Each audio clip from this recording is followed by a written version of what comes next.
nangwaka opika pendedi eloko yango bozelaki eye sango ya mokwake ya mbiji mpo na bino nyonso baressortissant sud ubangi bana ya gemena ya bilu yango yo compagnie africaine d'aviation CAA na mokuse oyo amesana kopesa bilengi azongisi bavol na ville ya gemena désormais bokobanda kozwa 2 fois par semaine veut dire lundi na jeudi bavol vers Kinshasa gemena Kinshasa kasi bavol yango pe na avion bimpuka te kasi na Airbus A320 CAA elengi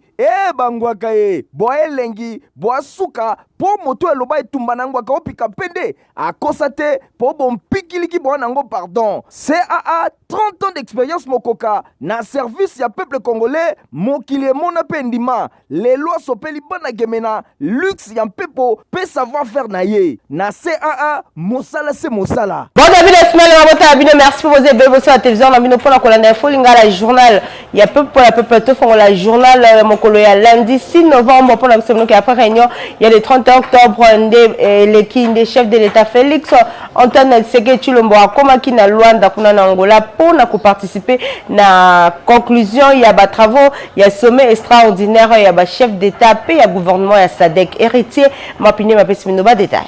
Beaucoup tani oyo ya haut niveau ezali ko traiter ba question ezali lié na consolidation ya kimia sécurité pe gouvernance na région situation sécuritaire oyo na est ya République démocratique du Congo pe déploiement ya est kuna na pays pour na mission ya SADC yango ezalaki bongo na cœur ya ba échange vendredi expert pe ba ministre ba pays membre ya SADC bazalaki réunis pour na ko préparer réunion oyo ezali ko intervenir près d'un mois ya départ oyo ezali prévu le 8 décembre prochain. Il y a force régionale, il y a communauté, il y a Afrique de l'Est. Où il va aller déployer dans l'Est et la République démocratique du Congo. Bossimba que samedi, le chef d'État et le gouvernement, nous sommes SADC, bazala qui ko plancher mingi na où il était le budget, ba pays où il bazali ko contribuer na chronogramme, il y a déploiement, il y a SAMI d'URC, où il y a mandat na bango pe instrument juridique, nous sommes opération et banda qui déjà paye zala qui approuvé depuis juillet et outil koleka. Sommet à SADC où il y a institution décisionnelle suprême, il y a organisation bango bazali chargé pour déterminer l'orientation politique générale pe ya ko contrôler fonctionnement ya communauté SADC ezala créé depuis 1980 et kotaki entre autres eza pour na objectif mingi penza ya ko luka ko favoriser croissance économique ko réduire pauvreté pe ko établir kimia pe sécurité na région yango ezali ko compter 16 états membres. Kaka Masolo est le président de la République Félix Antoine Tshisekedi Tshilombo qui a participé au week-end de l'équipe la cérémonie à lancement officiel, il y a campagne, il y a vulgarisation, il y a l'organique numéro 22/03, il y a le 3 mai 2022, Oyo Eza Kolobe, la protection, puis promotion, il y a personnes vivant avec handicap. Une fois de plus, héritier Mapinde Mingulungu.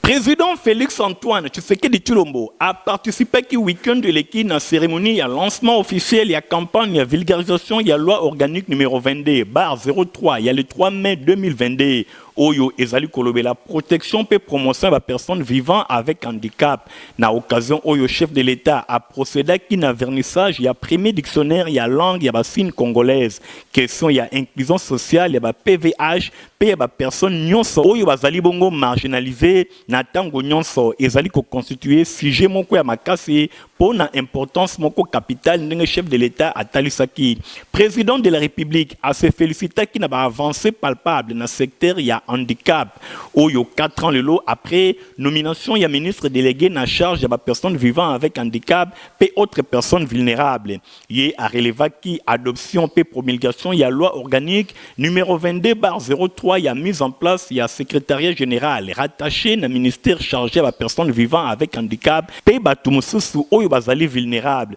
Ezali bongo nzele a constater que le gouvernement azali ko se distinguer na fixation il y a base moko solide pour na soutenir l'action, il y a autonomisation, il y a accessibilité, puis il y a lutte contre discrimination. Oyo ezali fondé na handicap ndenge atalisi nangambo nae madame Irène Esambo, ministre déléguée en charge des personnes vivant avec handicap et autres personnes vulnérables. Il a rappelé que depuis 2006 constitution ya mboka na biso ezali ko préconiser élaboration il y a loi oyo ezali ko lobela protection et promotion des personnes vivant avec handicap. Oyo bazali ko composer 13% mobimba ya population générale. Décision finale ezalaki rendue possible 16 ans plus tard grâce à la détermination et interpellation ya tango nyonso ya institution ya pe ya parlement ndenge Irène Esambo atalisaki liboso ya chef de l'État. Bamoni lelo na 2019 grâce à la volonté ya président de la République, ministère en charge des personnes vivant avec handicap et autres personnes vulnérables. C'est doté depuis quelques mois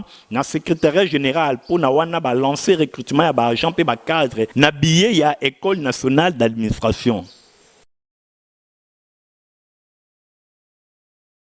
Tobeta bongo masolo ya ba député nationaux bazaki na plénière mokola lundi 6 novembre et pour wapi ba examiner qui peut ba adopter qui projet à loi organique modifiant peu complétant loi organique oyo ezalaki kolobela fonctionnement ya ba service public pe ya pouvoir central ya ba province boyo ba lisusu ke ba examiner qui peut ba adopter qui sous projet à la oyo eza modifier peut compléter na loi oyo eza kolobela statut ya ba agent ya carrière ya service public ya l'état ba détail élément kolanda yango na journal biso ya mokolo ya lobito pour suivre journal so pendant que na masolo ya secrétaire général ya autre vision du Congo maître Magloire Kasongo ya kenda ki ko prier week-end eleki kuna na église Congo Gospel Mission o eza paroisse locale kuna na commune ya Bumbu. Héritier Mapindemi Igor Tingi, une fois de plus ce reportage. Secrétaire général, il y a autre vision du Congo. AVC Namokuse, parti cher, il y a autorité morale. Maître Didé Boudimbu, le génie blanc. Akitaki week-end eleki na église Congo Gospel Mission na paroisse locale ya commune ya Bumbu. Lokola mo Christu malamu, Maître Magloire Kasongo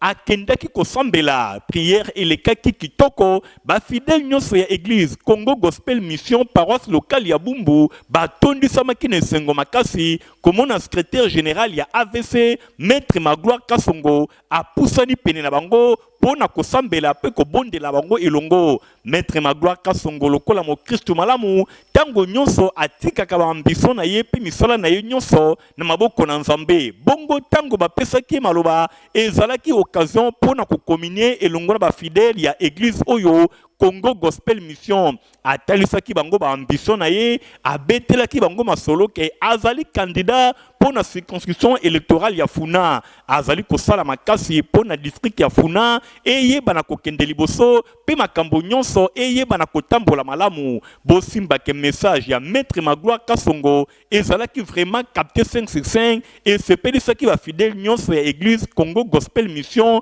bango nyonso batelisi attachement na bango et pa ya Maître Magloire Kasongo bosimba ke yemoko azali candidat na députation nationale pour la circonscription électorale ya Funa atalisi ke yende ayebi makambo ya Funa malamu esengeli bato nyonso bayeba na kozala vigilant ndenge yemoko expliquer na micro ya Info Lingala. Kolingi tozala balobeli na bino balobeli surtout ya bana na Nzambe na niveau ya ba institution belike boka etambolaka na implication ya mwana moko ya Congo. Boka na biso ezali kokamema na politique. Biso bana na Nzambe soki tolobi ke tozala libanda ya politique tokokontinue komona basi po ete bapreoccupation na biso ekokoma na niveau ya likolo te epuis tokozala bahéros bazala mpona kodefendre bana na Nzambe te na bapreoccupation na bango. Na yango biso tolobi ke non lokola tozali bana na Nzambe toyebana kotongwama mpe koapporter réellement makanisi oyo tozali na yango ya malamu mpona reconstruction ya boka Congo. Bosimba que secrétaire général, il y a autre vision du Congo. AVC, Maître Magloire Kasongo, azali kolala te motema ya bana ya Funa, azali kotambola bisika na bisika pona kotalisa ba ambition na ye pe kolakisa eloko nini ye akani pona district ya Funa etambola malamu pe ekende liboso yango wana azali tango nyonso pene ya autorité morale ya AVC le génie blanc Maître Didé Boudimbu oyo apesi confiance bango nyonso pona ko soutenir vision ya chef de l'État na maponomi ezali koya bato nyonso balobi chef de l'État soki akoleka Maître Magloire Kasongo elongona Maître Didé Boudimbu batelemi pona kobunda bitumba enfin que chef de l'État a sa deuxième mandat pambate vision na ye ezali vision ya kitoko Funa mobimba pe basepeli na vision ya Maître Magloire Kasongo oyo azali motema ya Funa. Paroisse Kisensoga, il y a 23e communauté évangélique du Congo et Vibra qui dimanche 5 novembre en rythme et à clôture, il y a séminaire communautaire, il y a jeunesse paix à paroisse Oyo Ezala qui honoré la présence, il y a évangéliste itinérant honorable Néon Bonbon Ezala qui accompagné na Batu Ebele pour nourrir spirituellement les fidèles, il y a paroisse Oyo. Ladi Landouba détail.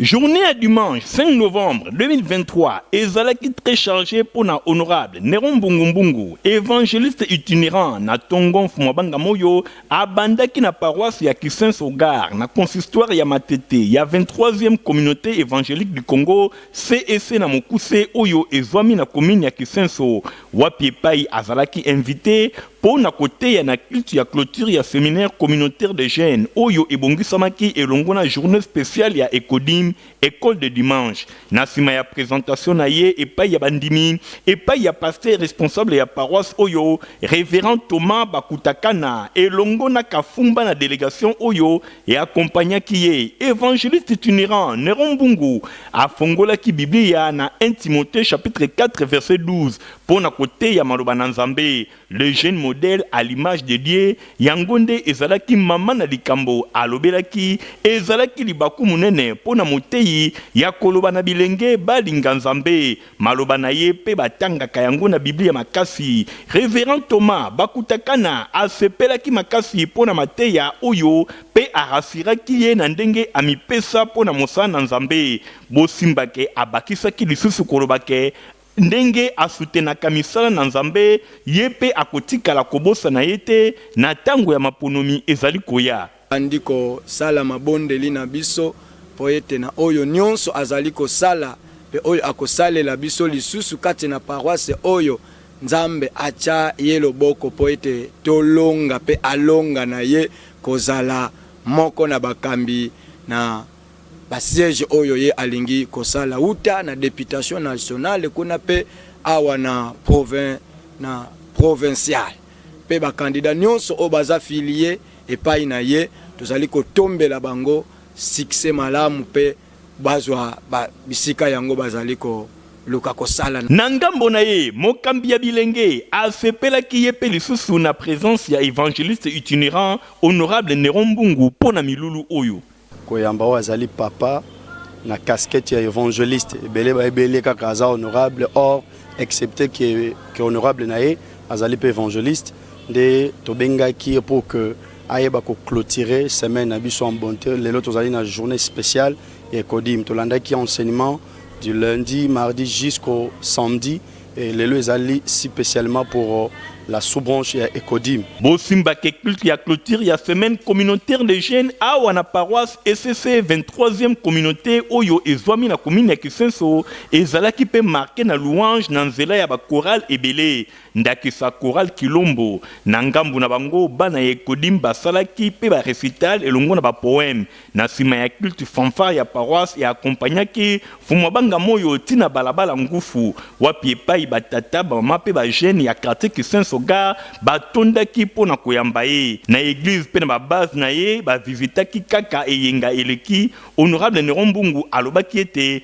na maponomi ezali koya azali candidat na députation nationale pour na district ya Moamba pe députation provinciale pour na commune ya Kisenso bisika nyonso alekaki bato basepelaki makasi na message apesaki pe bango ba prometaki ye soutien total na bango na candidat Néron Bungu pambate pour na bango azalaka toujours elongo na population na tango ya pasi pe ya bisengo na baso msuboba ke Noël Tempo o azali candidate na députation provinciale pour la commune ya Kalamu organisé qui dimanche 5 novembre combat ya judo entre club Imo Congo na club Kano 7 o ya Kauka na cadre ya loisir pe ko conscientiser bango pour na ko vivre na kimia balinga na bango pe balinga lisusu bato ya quartier misusu Stéphane Skande Nadina Sona Francis Kanza le reportage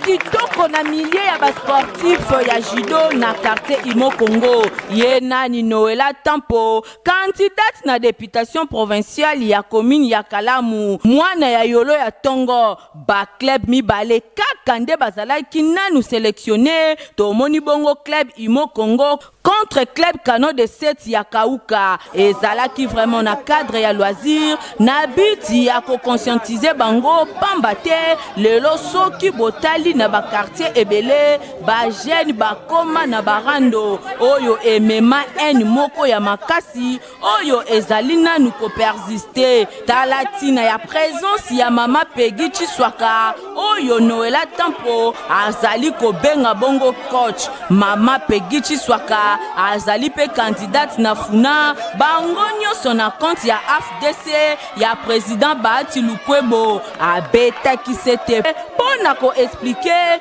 bit ya sport kuna atalisa kindenge sport esungaka sport ebikisaka babokono ya ndenge na ndenge kasi esengeli kosala yango kasi nde na mobulu te bitumba elekaki kitoko kaka ndenge bozali komona na bilili. Club Kano de 7 nde ba remportaki victoire koleka Imo Congo ezalaki esengo mingi pona kandidati ya Kalamu oyo azangaki te kotalisa bango basali ya kitoko ya gymnase oyo chef de l'État asaleli jeunesse alobaki na bango akozala sima na bango pona soutien. Donc lelo tozalaki na activité ya sport ya judo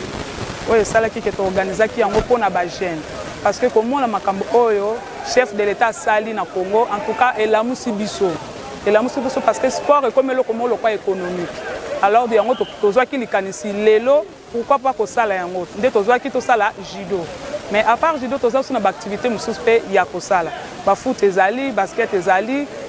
donc to kotala yango au moment opportun to yebande nini ya ko s'organiser. Nyonso tozo sala ezaka pona kolamusa ba jeune pona batika kikuluna pona ko éviter pe to ya chômage eleki.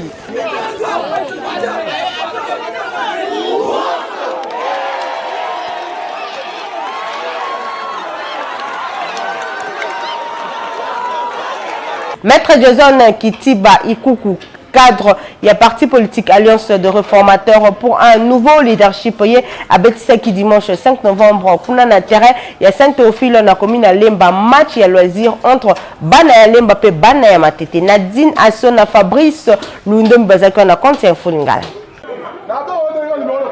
Na souci azalaka na yango toujours pona encadrement ya jeunesse ya district ya Moamba nde weekend eleki maître Jason Kintiba Inkuku a organisé qui rencontre moko ya football loisir entre ba jeunes ya ba commune ya Lemba pe ya Matete nyonso ebetamaki kitoko na terrain ya Saint-Théophile ya Lemba epa iwapi bato ya ndenge na ndenge elongo na public ba pasaki weekend moko kitoko na spectacle oyo emonisaki entre bilenge ya Lemba na Matete ezali kotalisa vraiment que Moamba eza na batalent ebele na domaine ya football première mi-temps ya rencontre oyo bana ya Lemba bamenaki na 1-0 biteur ezalaki bongo Glody Mbeno na deuxième mi-temps nde Matete ayaki ko égaliser na joueur na bango na kombo ya Mobutu Jigel donc match esukaki na 1 partout na micro ya Info Lingala maître Jason Kintiba Inkuku espoir ya Moamba oyo azali pe cadre na parti politique babengi Alliance des réformateurs pour un nouveau leadership parti cher ya Jacques Angoud ya Mutambai a expliqué boye match oyo eza pona ko renforcer aussi sur bisengo ya biso bana Moamba o Matete Lemba biso nyonso toza bana Moamba donc eza eloko liboso te mbala liboso te to organiser ba événement modèle donc to sala yango à chaque fois lelo to sepelaki tozwa Matete na Lemba ba jeune to sangana to beta balé et à la longue to sala comme de to mesana ko sala d'habitude ngana yebaki bana Matete bandeko nanga Matete baza makasi koleka Lemba mais à ma grande surprise Lemba kamusinga ba marqué bi matete mpe azongisi donc esengo na ngai yango wana biso bana ya Jacques Kangoudi ya Mutambai RNL, Alliance des réformateurs pour un nouveau leadership toza wana mpona kochanger pour transformer yango nde cheval de bataille na biso yango nde tokomema na mwamba mabele na biso. Bosimba ke maître Diazon Kintiba Inkuku azali pe candidat na députation nationale pour la circonscription électorale ya Moamba ba idée ya boye nde bilenge ya Moamba ba ezotalisa ke baza déjà ya kosepela. Baba Jazali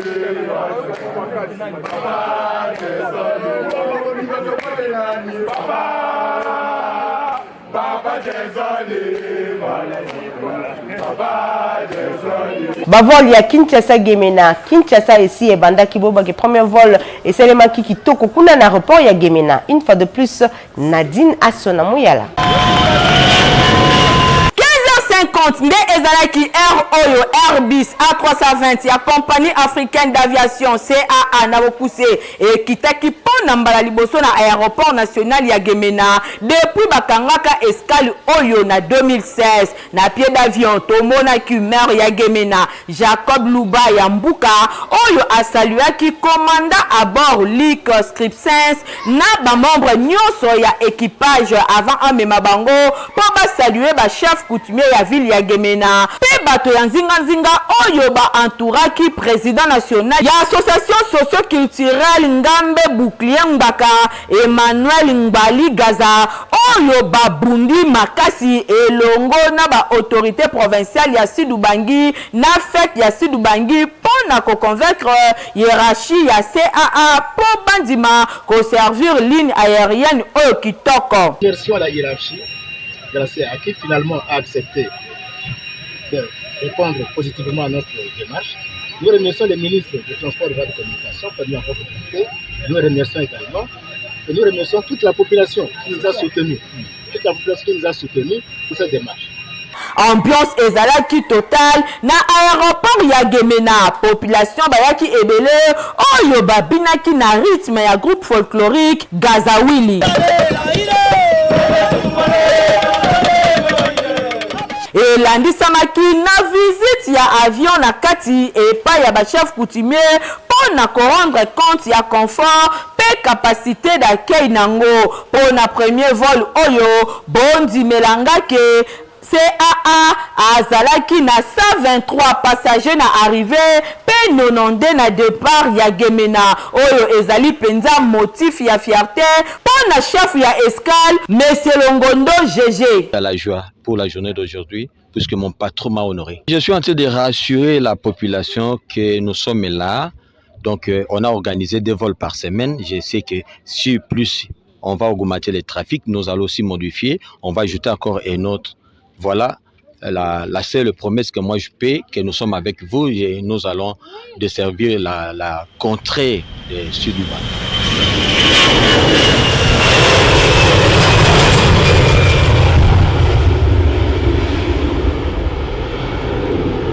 Ozana posa ya kobeta développer ba keza ko sila déjà lobby mokolo ya le 7 novembre boki mambangu pona kobeta développer. Nini yango lisusu boye kondeko ozalaka poye. Mais nini boye ko isangai? Malembe.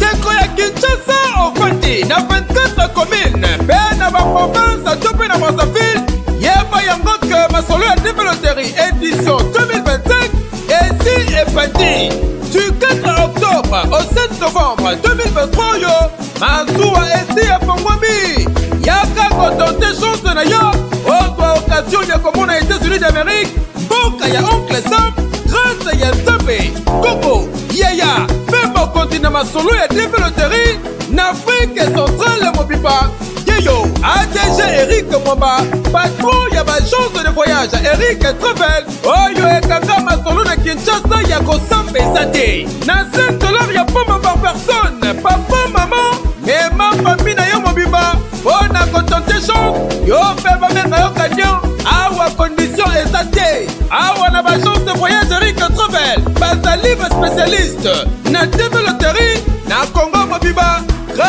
qualité mpe traitement ya photo matériel ya kitoko mpe bagent expérimenté bazali baprofessionnel okanisi esili lufunuti na bagence Eric Trouvel prise en charge un peu famille d'accueil ezali 100% assuré et chaque année plus de 1500 gagnants babimaka awa tala ba preuve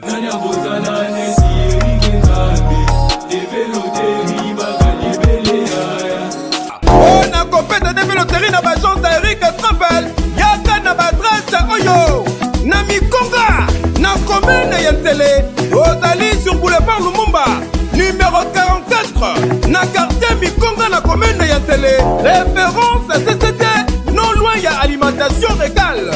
na Victor 1 na Matonge avenue Victor numéro 20 en diagonale la maison communale ya Kalamu bongo na Victor 2 na commune ya Kasavubu doswami sur avenue Bongandanga numéro 2 na commune ya Kasavubu na kati ya immeuble PP Center bongo na rond-point Ipen dozali sur avenue Marine numéro 1189 na quartier Ngomba Kikusa na Binza Ipen en face ya entrée principale ya église de la Borne na commune ya Liberté doswami na avenue 11e rue numéro 119 quartier industriel référence CFR na Kitembo magasin avenue Kasavubu numéro 3 na quartier de l'Ipak na commune ya Ngaliema référence rond-point Kitembo magasin aussi Katena supermarché Facebook bongo na commune ya Masina na Tchangu ozwami sur boulevard Lumumba numéro 38 quartier sans fil na commune ya Masina référence entrée Kimuta Oza Mobimba Potivap eza poto ya malonga pona bana na bino mukolo pe okokomela yango pisaka santé ya kitoko. Ah merci ya buinde bana nyoso baza kuringa à la prochaine.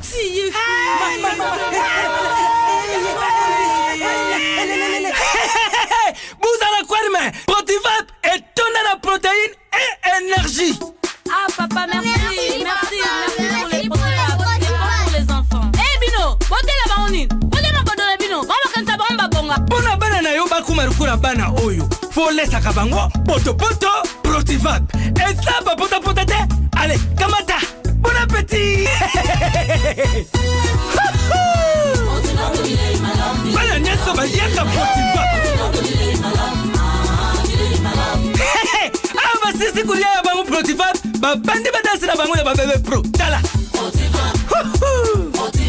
bari yango tata kitoko ntoto makasi tukana mbimbi oyo tukana mbimbi makusa Potivap poto kitoko pona babebe pro toza na communiquer bola na lecture na yango lolandelo yembo ya boye yembami.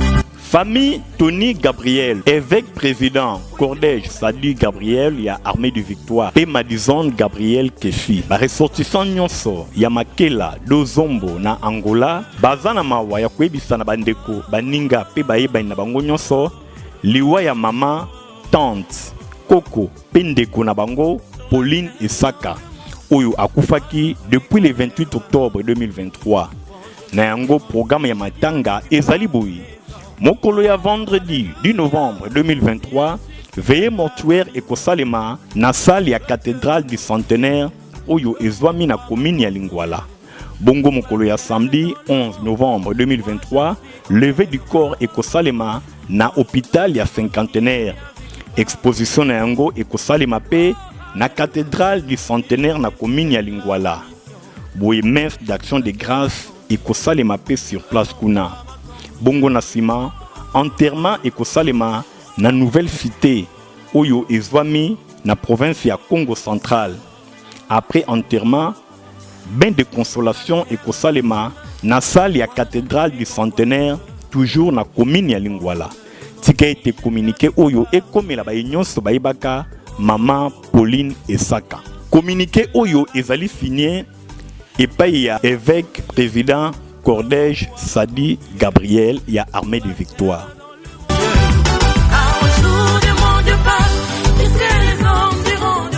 ozalaki ebele mpona kolanda info linga la journal ya pe mpona pe soki bosepelaki na mposa. Merci na Igor Ntingi Matomina azalaki bongo na nsima ya caméra. Concours rédactionnel ya Nadine Asso na Muyala Héritier Mapinde Mingulungu a supervisaki journal au montage sima ki pa ya Fabrice Lundombi pe Christian Kengebe ngala bino topisani rendez-vous mikolo ezali koya. Au revoir. Aïe etumba na ngwaka opika pendedi eloko yango bozelaki ye sango ya mokweke ya mbiji pona bino nyonso ba ressortissant sud ubangi bana egemena ya bilu yango yo compagnie africaine d'aviation CAA na mokuse oyo mesana kopesa bilengi azongisi bavol na ville ya Gemena désormais bokobanda kozwa 2 fois par semaine veut dire lundi na jeudi bavol vers Kinshasa Gemena Kinshasa kasi bavol yango pe na avion bimpuka te kasi na Airbus A320 CAA elengi bangwaka boa elengi boa suka po moto eloba etumba na ngwaka opika pende akosa te po bompikiliki boa nango pardon. CAA 30 ans d'expérience mokoka na service ya peuple congolais mokili mona pendima les lois sopeli bana Gemena luxe ya mpepo pe savoir faire na ye na CAA mosala se mosala.